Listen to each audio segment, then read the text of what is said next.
Assalamualaikum warahmatullahi wabarakatuh. Waalaikumsalam warahmatullahi wabarakatuh. Apa kabar semuanya? Baik. Baik Bapak, alhamdulillah. Alhamdulillah baik. Oke, pada kesempatan kali ini kita akan belajar bahasa Indonesia. Tapi sebelum belajar kita berdoa dulu. Silakan saudara Canda dipimpin. Baik teman-teman, sebelum kita mulai pembelajaran hari ini, kami kita berdoa pada kita masing-masing mulai. Dan saya ucapkan salam. Assalamualaikum warahmatullahi wabarakatuh. Waalaikumsalam warahmatullahi wabarakatuh. Alhamdulillah kalau semuanya sehat. Baik, sebelum belajar, Bapak mau presensi dulu ya. Baik, yang pertama ada Jovan dan Muhammad Togas. Hadir Bapak. Baik, hadir. Yang kedua ada Habib Muhammad Chandra. Hadir Pak. Oke, yang ketiga ada Khairul Wahyu Aziz. Hadir Pak. Ya. Yang keempat ada Iqbal Darul Fauzi. Hadir Pak. Ya. Yang kelima ada Dito. Oh, siap, bagus. Oke, semuanya hadir di sini, alhamdulillah. Cuman kok kelihatannya teman-teman semua kok kayak lemes gitu ya? Tadi habis belajar MTK atau gimana? Habis belajar matematika Pak. Oke, nggak apa-apa. Biar makin semangat, Bapak kasih sedikit motivasi lah. Karena ini kelasnya SMP bukan anak SD. Kalau anak SD kan pasti kayak tepuk semangat lah itu guys. Ya, itu tidak. Kalau anak SMP itu lebih karena emosional.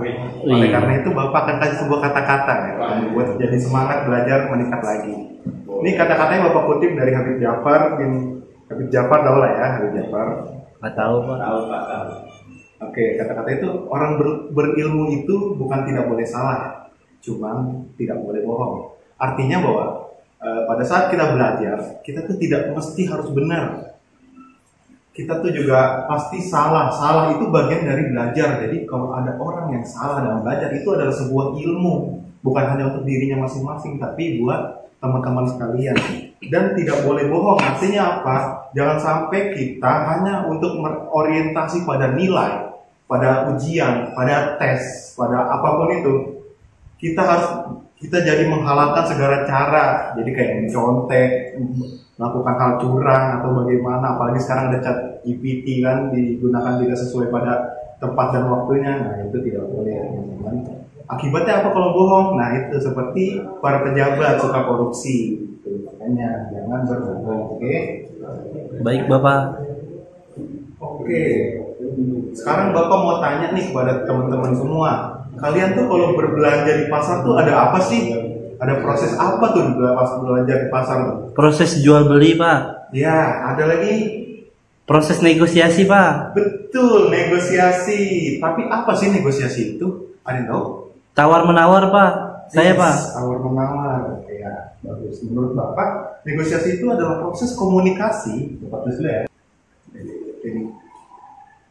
Oke, tadi kan udah ada yang tahu tuh, Joko tadi tahu bahwa kita kalau di dalam jual beli itu ada negosiasi. Ya, pada kesempatan kali ini kita akan membahas tentang negosiasi. Apa sih negosiasi itu?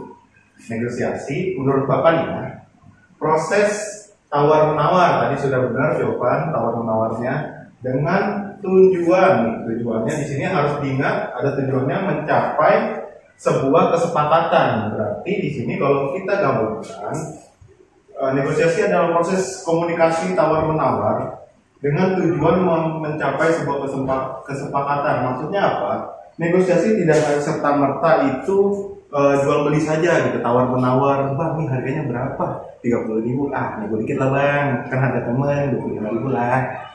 Oke bang, oke lah segitu. Nah, biasanya kan itu terjadi lumrah di pasar swalayan atau di pasar tradisional. Nah, sebenarnya negosiasi itu maknanya lebih dari itu, yaitu adalah sebuah komunikasi dengan tujuan mencapai kesepakatan. Contoh lainnya apa bang? Nah, coba di sini Chandra, coba tolong bantu bawa Chandra sini. Ya Pak. Nah, jadi kan biasanya kok negosiasi itu kan tawar menawar jual beli ya kan? Nego udah tahu lah teman-teman semua. Nah, sekarang tuh negosiasi dengan makna lain. Apa itu contohnya? Contohnya itu, jadi misalkan nih, Chandra, saya sebagai guru dan Chandra sebagai murid. Ada Chandra ingin ketemu dengan saya gitu, dia mau mengatur jadwal. Cuman dia menyesuaikan schedule saya gitu kan. Jadi saya akan bilang, Chandra, jadi kan kamu butuh remedial ya. Jadi saya ada waktunya tuh hari Minggu, karena di hari lain tuh saya ada jadwal juga. Bagaimana kalau kamu hari Minggu bisa nggak? Minggu ya Pak ya? Saya sih bisa-bisa aja Pak. Oh bisa, benar, nggak apa-apa. Tanggal 20. Ya boleh Pak. Boleh nih. Oke, nanti di kelas aja ya, di kelas ini jam 9 pagi. Siap. Oke. Siap. Oke, kan dicerahan dulu kembali, terima kasih. Nah, itu salah satu contoh lain dari negosiasi, yaitu ada komunikasi. Tadi sudah terlihat bahwa saya dan Chandra itu melakukan sebuah komunikasi. Apa komunikasinya? Yaitu kesepakatan, yaitu tentang remedial nilai Chandra pelajaran bahasa Indonesia gitu pada hari Minggu. Jadi intinya negosiasi itu ada banyak bentuknya. Ya. Terus kenapa sih Pak kita harus belajar negosiasi? Padahal kan ini mata pelajarannya bahasa Indonesia. Kan biasanya kalau negosiasi itu ada di pelajaran wirausaha atau bisnis. Kenapa sih di bahasa Indonesia? Nah, jadi itu ada tujuannya. Tujuan pembelajaran bahasa Indonesia yaitu agar para siswa atau peserta didik itu mampu berkomunikasi atau menggunakan bahasa secara baik dan benar. Nah, ada lagi tujuan lainnya. Apa tuh? Karena tujuan pembelajarannya itu melakukan proses negosiasi dengan cara yang baik sesuai dengan kaidah bahasa Indonesia yang baik dan benar. Jadi kalau kita negosiasi harus pakai bahasa Indonesia yang baik, harus sesuai dengan kesopanan dan norma yang ada. Kan nggak mungkin dong kalau lagi negosiasi gitu. Misalnya saya mau belanja gitu kan, ada yang nawarin spidol nih. Berapa nih spidol? 15.000 satunya. Terus saya bilang, kalau misalkan saya bilang, mahal, itu di toko sebelah lebih murah, ini pasti mahal nih, bohong nih. Nah, itu kan pasti nggak sopan dong.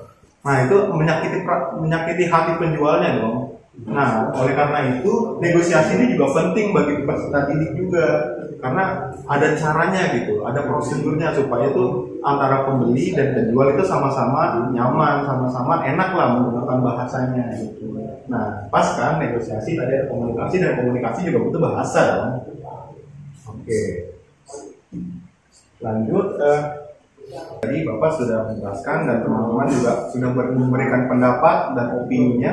Sekarang silakan dibuat kelompok masing-masing terdiri dari 2 orang. Setiap kelompok bebas ya, Bapak tidak menentukan, silakan. Tugasnya apa? Tugasnya yaitu ini, ada 4 poin. Yang pertama, apa itu negosiasi menurut kelompok Anda? Yang kedua, identifikasi bentuk lain dari negosiasi. Yang ketiga, ada apa saja adab atau moral dalam negosiasi. Yang keempat, apa yang terjadi jika ada pihak yang melanggar kesepakatan. Itu saja 4 poin, silakan didiskusikan sama kelompoknya masing-masing. Bisa boleh buka HP, cari di internet ya.